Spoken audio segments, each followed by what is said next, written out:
دادگا داوای تەجیلی جەلسەکەی کرد چونکە ئەوراقەکە گەورەیە تۆمەتبارەکان زۆر ئیرادە و خۆڕاگر بوون و ئەو تۆمەتانی لەسەریان بوو هەموو تۆمەتی سیاسیە کە ئەمانە خۆیان ئەندامی حیزبی هاوپەیمانی بوون حیزب بوون کۆگوایە ئەمانە تۆمەتەکانیانەوە بووە کە ویستیانە ڕەوتێکی سیاسی دروستکەن و تەقینەوە بکەن و کاری تیرۆریستی ئەنجام بدەن و فەوزا بنێنەوە و پەیوەندیان لەگەڵ قونسوڵەکانی ئەڵمانیا و فەڕەنسا و مستەفا کازیم و هەندێک ئەحزابی عێراقی هەبووە و چەند شایەتێکیان هێنا هەر لە ڕاگیراوان و تۆمەتباران کە خۆشبەختانە شایەتی لەسەر ئەو تۆمەتبارانە نەداوەتی من ئەوانە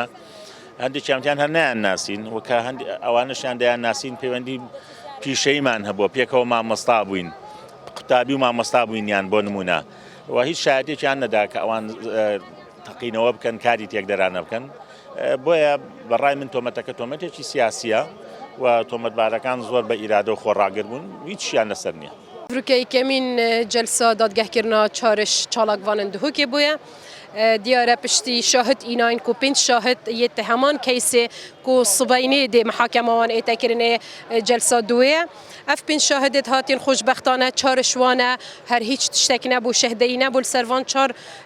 çalakvanê evrûke dayêne dadgehkirin. Tinê êkiş wan şahida dîdevan e ku Doktor Amir bûye şehdeyiyekê bi navê wî tomar kirbûn dîmayekê ew înkar kir gotiye ebeden ev axiftina yan ev şehdeyiye min nedaya û înkara vê şehdeyê dem û min hîç peywendiyekê gel wan danîne tinê peywendiya mamostayekî ustadekî camîî û qutabiyekî bitin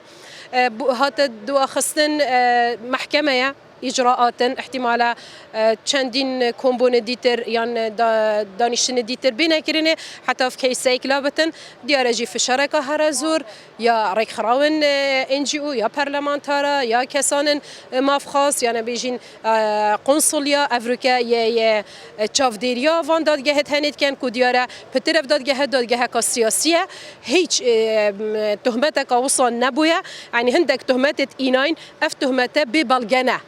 Êkiş wan e hewla tîrorkirina parêzgerî bûye, êkiş wan e têkdana emna qewmî bûye, êkiş wan e bû hindê hizbeka siyasî pêk bînin, êkiş wan e beşdarî xwepîşandana bitin, eger ev e tuhmet bitin,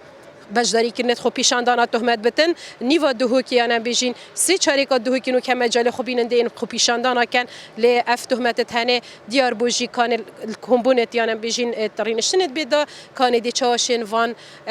tuhmeta salmînin û fi'len belgel berdest wan e hene yan ne. Heta nuke hate dayxistin te'xîrkirin, te'cîlkirin bes me nezaniye kanê mawe tehdît nekirîne.